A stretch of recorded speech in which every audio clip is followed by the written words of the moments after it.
Sumali kami sa bilin making contest. At ganito ang hitsura niya kapag umaga. Kayo na lang talaga ang huhusga kung maganda ba. At ganito naman kapag gabi.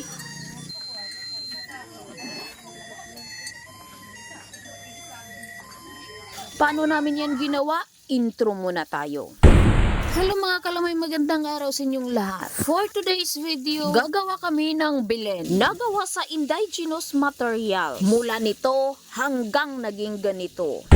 Masasabi ko talaga na hindi ito madali. Dahil sa sobrang pagod ng busing ko, pinupukpok na niya yung sarili niyang kamay.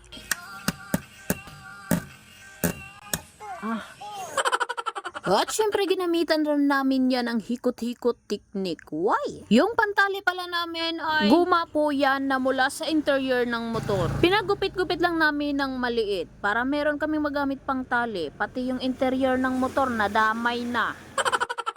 At gumawa rin kami ng mini pastuhan mula nito hanggang naging ganito.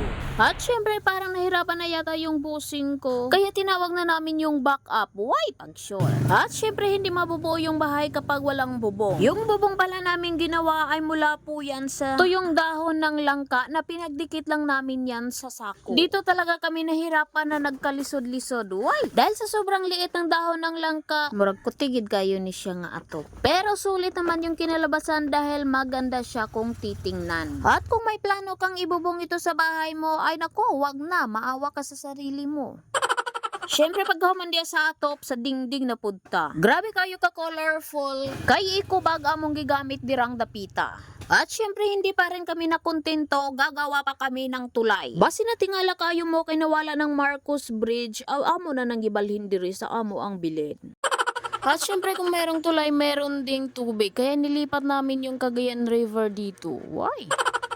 Yung ginamit pala natin para sa ating tubig ay ikubag po yan na kulay sky blue. Para magmukhang Cagayan River talaga dahil napakalalim. Why? Pag sure. Yan talaga ang imahinasyon kong design. Madaling isipin pero mahirap gawin. Pero go pa rin tayo hanggang ma-accomplish natin yung bilin na gusto nating design. Pinaipit ko nga lang sa bato yung sky blue na ikubag dahil ayokong maging mukhang saranggula ito paghampas ng hangin. Why?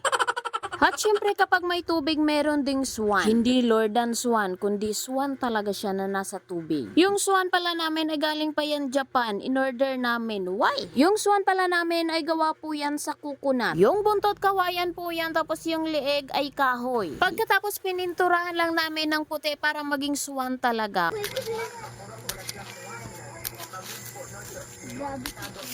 Sa Christmas tree, gumamit kami dito ng tuyong dahon ng saging. O gamora dayon ang gigisi-gisi dirang dapita. Pagkahuman kinahanglan ihikot ra na siya kay og stick gluehan marag mabungkag na siya. Og kaning murag Christmas tree nga kahoy, punuan na siya sa nangka. At nilagyan ng tala sa ibabaw. Kasama ko pala dito yung magupit-gupit yung pamangkin ko. Dahil parang maasahan to kaysa anak ko.